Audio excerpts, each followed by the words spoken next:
மாவட்டமாக எஸ்ஐஆரை எதிர்த்து ஒரு ஆர்ப்பாட்டம் இங்கு நடைபெற்றுக் கொண்டிருக்கிறது. எஸ்ஐஆர் ஸ்பெஷல் இன்டென்சிவ் ரிவிஷன், அதாவது வாக்காளர் பட்டியல் சிறப்பு திருத்த தீர்மானம் தீவிர திருத்தத்தை வந்து நடைமுறைப்படுத்துறாங்க.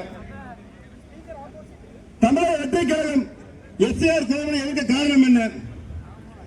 இந்திய அரசியலமைப்பு கொடுத்த அடிப்படை உரிமை 18 வயதடைந்த இந்திய குடிமக்கள் அனைவருக்கும் அளிக்கப்பட்ட வாக்குரிமை. தேர்தல் ஆணையத்தின் முக்கிய பணியை இந்திய மக்களோட வாக்குரிமையை பாதுகாக்க வேண்டியதுதான்.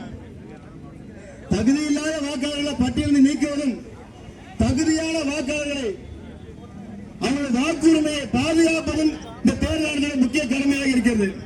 அதற்காக மேற்கொள்ளக்கூடிய அனைத்து நடவடிக்கைகளுக்கும் எந்த ஒரு பிரச்சனையும் இல்லை. உதாரணத்துக்கு தமிழ்நாட்டில் 2024 அக்டோபர் மாதத்தில் ஆரம்பிச்சு இந்த வருடம் ஜனவரி மாதம் வரைக்கும் நடைபெற்றது எஸ்எஸ்ஆர் ஸ்பெஷல் சம்மரி ரிவிஷன், அதாவது வாக்காளர் வரவு திருத்தம் என்று நடைமுறைப்படுத்தினாங்க. கிட்டத்தட்ட 3 மாதம் திருத்தம் மேற்கொள்ளப்பட்டது. அதன் அடிப்படையில் இந்த வருஷம் தமிழகத்தில் புதுப்பிக்கப்பட்ட வாக்காளர் பட்டியலை வெளியிட்டாங்க. எந்த தேர்தல் ஆணையம் கடைசியா வாக்காளர் பட்டியலை புதுப்பித்ததோ அதே ஆணையம் சிறப்பு தீவிர திருத்தம் என்ற பெயரில் புதிதாக வேகமான ஒரு திருத்தம் செய்து கொண்டிருக்கிறது. இந்த வருடம் ஜூன் மாதம் பீகார் மாநிலத்தில் முதல் முறையாக எஸ்ஐஆர் அறிவித்தது தேர்தல் ஆணையம். மிக குறைந்த கால அறிவிப்பது என்பது ஜனநாயக படுகொலை என்பதை நேரத்தில் பதிவு செய்ய கடமைப்பட்டிருக்கிறேன். தமிழ்நாட்டில் மொத்தம் 6,41,00,000 வாக்காளர் இருக்கிறாங்க.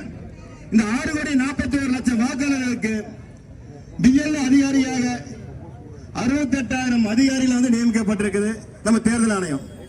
இந்த 68,000 பிஎல்ஓ அதிகாரிகள் ஒரு மாதத்துக்குள்ளாக இந்த அறிக்கையை வந்து சமர்ப்பிக்கணும். வீடு வீடாக சென்று மக்களை சந்தித்து வாக்காளர் சரி செய்து இதில் அறிக்கை ஒரு மாதத்துக்குள்ள கொடுக்க வேண்டுங்கிற ஒரு நிர்பந்தத்தை வந்து அவங்களுக்கு அளிச்சிருக்கிறாங்க.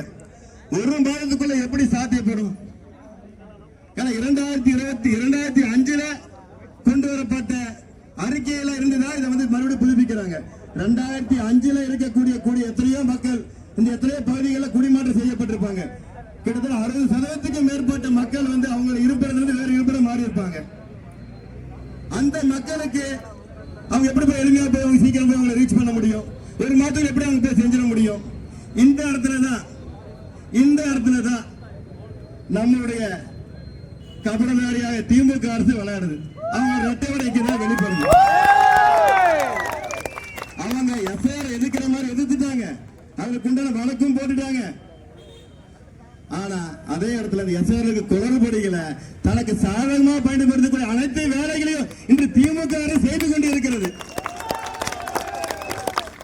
எல்லா இடத்துலையும் பிஎல்ஓ அதிகாரி கிட்ட போய் அந்தந்த பகுதியில் இருக்கக்கூடிய ஆளுங்கட்சியை சேர்ந்த நபர்கள், அந்த வார்டு மெம்பர்ஸ் இல்ல பிஎல்ஏ 2 அவங்க எல்லாம் போய் பிஎல்ஓ அதிகாரி கிட்ட போய் கேட்கறாங்க, உங்களுக்கு இந்த வீட்டுல ஆளுங்க இல்ல, இப்ப போறீங்கன்னா வேலைக்கு போயிருப்பாங்க, இப்ப ஆளுங்க இருக்க மாட்டாங்க, இந்த ஃபார்மை கொடுங்க, நாங்க ஃபில்அப் பண்ணி கொடுத்துட்டு உங்களுக்கு எல்லாமே செஞ்சு கொடுக்குறேன் உதவி செய்வதை போல நடிச்சிட்டு அந்த ஃபார்ம் அப்படியே எடுத்துட்டு அவங்களோட அலுவலகத்துல வச்சு அவங்களுக்கு தேவையான வாக்காளர்கள் யார் அதை மட்டுமே சரியா செயல்படுத்தி அவங்களுக்கு மட்டுமே அந்த ஃபார்மை ஃபில்அப் பண்ணி கொடுத்து அதை மட்டுமே செய்து கொண்டிருக்கிறாங்க இன்னைக்கு இருக்கக்கூடிய திமுக அரசு. இதற்கு காட்டா பதில் சொல்லுவாரா சிஎம் சார்? இதுக்கு சொல்லுங்க. நியாயம் 2 பக்கம் இருக்கணும், நியாயம் சரியாக இருக்க வேண்டும். அனைவருக்கும் உண்டான உரிமையை மீட்டு தருவதை தமிழக வெற்றி கழகத்தில் ஒரே நோக்கமாக இருக்கிறது. நீங்க பிஎல்ஓ எதிர்க்கிறீங்க, எதுக்காக? வாக்குறுதி பீறப்படும், வாக்குறுதி பறிக்கப்படும் சொல்றீங்க. ஓகே, அதே சமயத்தில் அனைவருக்கும் உண்டான வாக்கு உறுதிப்படுத்த வேண்டியது மாநில அரசு உங்களுடைய கடமைன்னு நீங்க நினைக்கணுமா இல்லையா? இல்ல உங்களுடைய வாக்கு வங்கியை மட்டும் நீங்க பலப்படுத்த நினைக்கிறது நியாயமா செய்யும் சார்? ஆனா ஒண்ணு, நம்ம தோழர்கள் இருக்கிறோம், நம்ம தோழர்கள் சின்ன வேண்டுகோளை இந்த இடத்துல வச்சுக்க கடமைப்பட்டிருக்கிறேன். நம்ம எல்லாம் வந்து நம்மளுடைய வாக்காளர், நம்மளுடைய பகுதியில் இருக்கக்கூடிய நம்மளுடைய பூத்துல இருக்கக்கூடிய வாக்காளர் நம்ம சந்திக்கணும். அவங்க எந்த கட்சியா இருந்தாலும் பரவாயில்ல, நமக்கு கட்சி வேறுபாடு நமக்கு கிடையாது. நமக்கு அனைத்து மக்களுக்கான வாக்குரிமை மீட்டு தருவதுதான் எங்களுக்கு உறுதியான நோக்கம்.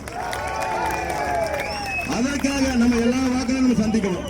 எல்லா வீட்லயும் போய் உங்களுடைய வாக்காளர் பிஎல்ஓ அதிகாரி வந்தாங்களா, உங்களுக்கு இந்த படிவம் வந்ததா, இதை நீங்க ஃபில்அப் பண்ணி கொடுத்தீங்களா என்பதை நம்ம வந்து உறுதிப்படுத்திக்கணும். அது எந்த கட்சி சேர்ந்த நபராக இருந்தாலும் சரி, அவங்களுக்கு கேட்டு அவங்களுக்கு தேவையான உதவிகளை செய்து அவங்களுக்கு தேவையான விளக்கங்களை கொடுத்து அதை சரி செய்ய வேண்டியது தமிழக வெற்றிக்கிறது ஒவ்வொரு தொண்டனும் கடமை என்று சொல்லிக் கொள்கிறேன்.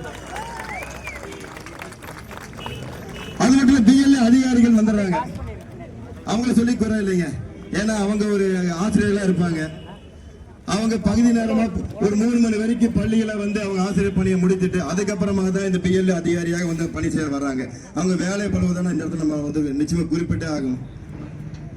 3 மணிக்கு மேல வந்து இவங்க மக்களை சந்திக்க போகும் பொழுது அவங்களுக்கு முறையான பயிற்சி அளிக்கப்படுறது மிகப்பெரிய கேள்வி இருக்குது. ஏன்னா தேர்தல் ஆணையமே சொல்லியிருக்கு அவங்களுக்கு 5 நாள் தான் வந்து பயிற்சி அளிக்கப்பட்டதாக சொல்லியிருக்காங்க. ஆனா நாங்கள் பல அதிகாரிகள் நம்ம சந்திச்சு பேசணும். அவங்க சொல்ற எங்களுக்கு 2 நாள் தான் எங்களுக்கு பயிற்சி கொடுக்கப்பட்டது. சரி 5 நாளாவே இருக்கட்டும், நீங்க சொன்னதுப்ப 5 நாள் பயிற்சியாவே இருக்கட்டும். இந்த 5 நாள் பயிற்சியில அவங்களுக்கு என்ன சொல்லி கொடுத்தீங்க, அது அவங்களுக்கு முறையா புரிஞ்சதா? ஏன்னா நாங்கள் பல அதிகாரிகிட்ட கேட்கிறோம், ஒவ்வொருத்தவங்க ஒவ்வொரு முரண்பாட்டான கருத்துக்களை தான் சொல்றாங்க. உதாரணத்துக்கு சொல்ல போனா ஃபார்ம் 6, அதாவது புதிய வாக்காளர் சேர்க்கக்கூடிய படிவம், அந்த படிவத்தில் சேர்க்கக்கூடிய புதிய வாக்காளர்கள் அவங்க வாக்குரிமை எப்ப பெறுவாங்க, வாக்காளர் அட்டை எப்ப பெறுவாங்க பலதரப்பட்ட பதில சொல்றாங்க. ஒருத்தங்க ஜனவரி மாசம் வந்திருக்கிறாங்க, இல்ல பிப்ரவரி மாசம் வந்துருக்காங்க. சில பேர் இல்ல இந்த எலெக்ஷன்ல வராது, அடுத்த எலெக்ஷன்ல தான் வருங்கிறாங்க. இதுல ஒருமற்ற கருத்துக்கள் இல்ல, ஒருமற்ற தெளிவான பதிலும் கூட இந்த இருக்கிறாங்க. அவங்க இன்னைக்கு நேற்றுக்கு அந்த ஆசிரியர் தேர்வு எழுத போயிருக்காங்க. அவங்க இந்த ஆசிரியர் தேர்வுல அட்டன் பண்றதுக்கு உண்டான அவங்க தகுதியை அவங்க ப்ரிப்பேர் பண்ணணுமா, அதுக்கு உண்டான நேரத்தை வந்து அவங்க பிஎல்ஏ அதிகாரியா இருந்து செயல்பட்டா அவங்களோட வேலை இழப்பு ஏற்பட்டா இதற்கு இந்த ஆணையம் பதில் கொடுக்குமா, அவங்களுக்கு ஒரு நம்பிக்கை கொடுக்குமா? சொல்லுங்க பார்க்கலாம். சொல்ல முடியுமா அதிகாரியால? இப்ப இந்த பிஎல்ஏ அதிகாரியை தான் நீங்க வந்து அவங்க தான் இப்ப வந்து ஆசிரியர் பயிர் இதுல எழுத போறாங்க. அவங்க அதுல தேர்வுல வந்து வெற்றி பெற முடியலன்னா அவங்களுக்கு உத்தரவாதம் என்ன கொடுக்குது இந்த ஆணையம்? அது பதில் எல்லாம் இருக்குதா? அதுவும் இல்லை. அதனால அவங்க பணி செய்ய அதிகமாக்கிட்டே போறதுனால போகக்கூடாது என்பது நம்மளுடைய நிலைப்பாடாக இருக்குது. நம்ம ஒருவரின் புரட்சியை எந்த சக்தியாலும் தடுக்க முடியாதுங்கிறத இந்த போராட்டத்தை நாங்கள் தெளிவுபடுத்துவோம். நாங்கள் போராடுற மக்களுக்காக, ஜனநாயகத்துக்காக, மரியாதைக்காக, நியாயத்துக்காக என்பது மக்கள் நம்புறாங்க. என் வாக்கு என் உரிமை, இதை யாரும் விட்டுக் கொடுக்க மாட்டோம் என்று உறுதியேற்போம். நன்றி, வணக்கம். வந்து நேரடியா நம்ம எல்லாத்திட்டையும் பேசிட்டாரு, ரொம்ப தெளிவாகவும் சொல்லிட்டாரு. எனக்கு வந்து ஒரு 2 சந்தேகம் மட்டும் நான் கேட்கணும்னு நினைக்கிறேன். இதுக்கு முன்னாடி அருண்ராஜ் சார் ஒரு பேட்டியில கூட சொல்லியிருப்பாரு. ஒரு பீகார்ல அந்த 65 லட்சம் பேரை நீக்கினீங்க, அதுல 21 லட்சம் பேரை பின்னாடி சேர்த்தாங்க. அந்த நீக்கினவங்களுக்கு எங்க வாக்குரிமை கொடுப்பீங்க? வாக்குரிமை கொடுக்கறீங்கன்னா தமிழ்நாட்டில் இருக்கிறவங்களுக்கும் கர்நாடகாலயோ கேரளாலயோ அவங்களுக்கு வாக்குரிமை கொடுக்குறீங்க அப்படின்னு சொன்னா அவங்களோட குடும்பம், அவங்க வீடு, அவங்க சொந்தக்காரங்க எல்லாரும் இன்னும் அந்த மண்ணில் தானே இருக்கிறாங்க. அப்போ அவங்கள வலுக்கட்டாயமா நீங்க அங்கிருந்து வெளியே தள்ளுறீங்க. ஒரு இந்திய குடிமகனுக்கு எங்கு வாக்களிக்க வேணும்னு விரும்புறானோ, சரியான ஆதாரத்தோட அந்த கார்டுகள் வச்சு கேட்கிறானோ அந்த இடத்துல தான் நீங்க கொடுக்கணும். அதுதானே ஜனநாயகம். இந்தியா ஜனநாயக ஆட்சின்னு தானே சொல்லிட்டு இருக்கிறீங்க மோடி சார். ஆனா இப்போ நீங்க செய்யறது எல்லாமே பாத்தீங்கன்னா சர்வாதிகார ஆட்சியா தான் உங்களோட நடவடிக்கைகள் இருக்கு. நீங்க வந்து ரொம்ப பெருமையா, ரொம்ப கர்வமா இருக்கீங்க. இன்னும் சொல்ல போனா ரொம்ப திமிரா இருக்கீங்க. வேண்டாம், இந்த திமிரு மக்கள் கிட்ட எடுபடாது. உங்க எல்லாத்துக்குமே சரி, எல்லா மக்கள் விரோத சக்திகளுக்கும் பிள்ளையார் சொல்லி போற எங்க தளபதி வராரு. 2026 இருந்து ஆரம்பிக்கிறோம். ஒரு சந்தேகம். ரெண்டாவது பாத்தீங்கன்னா இந்த பிஎல்ஓ ஆபீசர் இருக்காங்க பாருங்க, அவங்களை நான் நேற்று கூட 2-3 பேர்கிட்ட பேசினேன். அவங்க ரொம்ப பாவம். கிட்டத்தட்ட ஒரு பூத்துல பாத்தீங்கன்னா, உதாரணத்துக்கு என்னோட பூத்துவே சொல்றேன், 71வது பூத்து, அங்க பாத்தீங்கன்னா 1200க்கும் மேற்பட்ட ஓட்டுகள் இருக்கு கிணத்துக்கடவு தொகுதியில. அதுல வந்து இன்னைக்கு வரைக்கும் கிட்டத்தட்ட ஒரு 15 நாள் ஆச்சுன்னு நினைக்கிறேன். இன்னைக்கு வரைக்கும் 400 பேருக்கு மட்டும்தான் இப்ப வரைக்கும் அந்த எஸ்ஐஆர் ஃபார்ம் போயிருக்கு. மீதி இருக்கவங்களுக்கு ஏன் போகலன்னு கேட்டா அவங்க சொல்றாங்க, இந்த 4 வீதி தான் எனக்கு டேட்டால கொடுத்திருக்காங்க, இந்த 4 வீதிக்குள்ளே நான் போயிட்டேன், அவங்க எங்க இருக்காங்கன்னே தெரியல அப்படிங்கிறாங்க. ஆனா இது வந்து எங்களுக்கு 1 மாசத்துக்கு முன்னாடியே தெரியும். ஏன்னா நம்மளோட தமிழக வெற்றி கழகத்துக்கு உறுப்பினர் சேர்க்கைக்காக நாங்க போகும்போது அந்த பூத்துல இருக்க நிறைய பேர் அந்த அந்த பகுதியில இல்ல. இங்க வந்து மாநகராட்சி பகுதி, இங்க என்ன ஒரு சட்ட சிக்கல் அப்படின்னா, இங்க இருப்ப வாடகைக்கு தான் பாதி பேர் இங்க குடியிருக்கிறாங்க. வர முடியலையே. இன்னும் இந்த தேர்தல் ஆணையர்னால எங்க சந்தேகம் வருதுன்னா, 2015 பாத்தீங்கன்னா தேச வாக்காளர் பட்டியல் தூய்மைப்படுத்துதல் அங்கீகார திட்டம் அப்படின்னு சொல்லி ஒரு திட்டத்தை கொண்டு வராங்க தேர்தல் ஆணையம். ஸோ அதுல என்ன ஆச்சு அப்படின்னு பாத்தீங்கன்னா அந்த BLA 1 அப்படிங்கிற சில கட்சி அரசியல் கட்சிகளால் அங்கீகரிக்கப்பட்டவர்களுக்கு ஒரு அதிகாரம் கொடுக்கறாங்க. உங்க பகுதியில் இருக்க வாக்காளர்கள் இருக்கிறாங்களா இல்லையா, இல்லைன்னா நீங்க அவங்களை நீக்கிடுங்க அப்படின்னு கொடுக்கறாங்க. சோ அப்படி கொடுக்கும்போது அங்க இருக்கிறவங்க இப்ப நம்ம ஆளுங்க எப்படி பாருங்க, SIRக்கு ஆபீசர் கூட போறாங்க, கூடயே கரை வேட்டி கட்டிட்டு ஒரு நோட்டை தூக்கிட்டு திமுக பின்னாடியே போறாங்க. சரி நீங்க போறீங்க, போய் அவங்க மக்களுக்கு உதவி பண்ணுவீங்க அப்படின்னு பார்த்தா ஒரு நோட்ல எழுதி வச்சிருக்காங்க, இது திமுகவோட ஓட்டு இந்த வீடு, இது அந்த கட்சியோட ஓட்டு, இது இந்த கட்சியோட ஓட்டு, இது நடுநிலை ஓட்டு, இது எதுக்கும் ஆகாது, இவனுக்கு ஓட்டு குடிக்காதீங்க அப்படிங்கறதுக்கு ஒரு நோட்டை தூக்கிட்டு வீடு வீடா சுத்துறாங்க. இதுக்கு அவங்களுக்கு சம்பளம் வேற கொடுக்குறாங்க கட்சியில இருந்து. அப்ப நீங்க எதுக்குல அதை சந்தோஷமா கொண்டாடிக்கிறீங்க, ஒட்டுமொத்த மக்கள் சிரமப்படுறாங்க, வெளியே வந்து நடிக்கிறீங்க.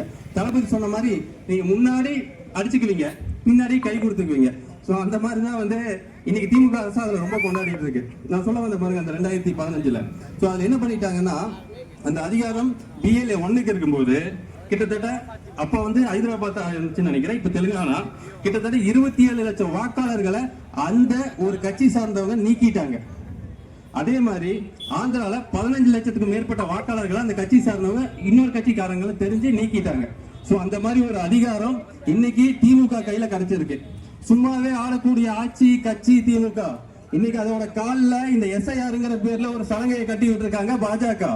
சோ இந்த ரெண்டு பேரும் சேர்ந்து போற ஆட்டத்தை நம்ம எல்லாம் தான் தடுத்து நிறுத்தணும். சோ தடுத்து நிறுத்தணும் அப்படின்னு சொன்னா நம்ம வீட்டு பக்கத்துல இருக்கவங்க, தெரிஞ்சவங்க, எந்த மாதிரி இருக்கவங்க, நம்ம ஃப்ரெண்டோட ஃப்ரெண்டு, அப்பாவோட ஃப்ரெண்டு, இந்த மாதிரி ஒவ்வொருத்தரும் SIR ஃபார்மை ஃபில் பண்ணிட்டீங்களா, ஃபில் பண்ணலன்னா எங்க அண்ணன் சொல்லியிருக்காரு, எங்க தளபதி சொல்லியிருக்காரு, நாங்க உங்களுக்கு ஃபில் பண்ணி கொடுக்குறோம்னு சொல்லி ஒவ்வொரு தமிழக வெற்றி கழக தொண்டரும் ஒவ்வொரு வீட்டுக்கு போய் நிக்கணும்.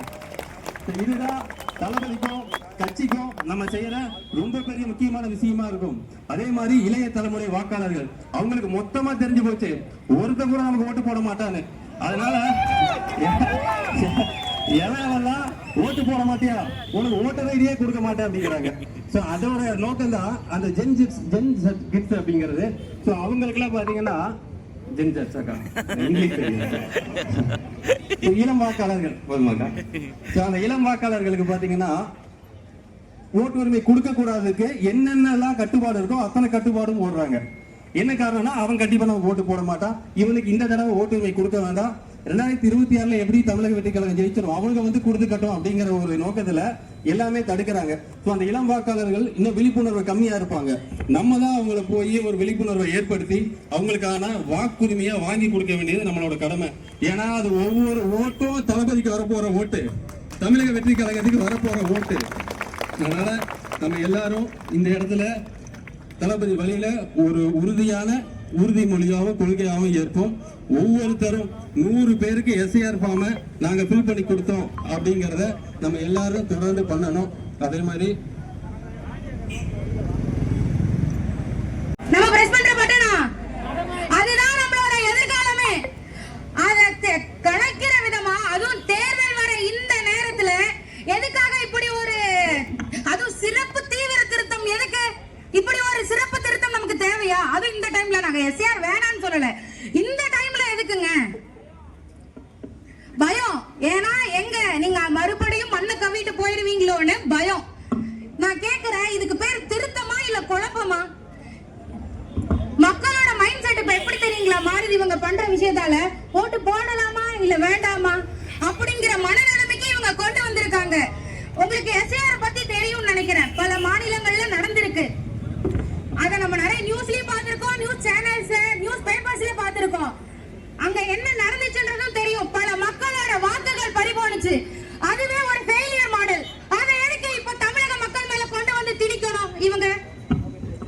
அதுவும்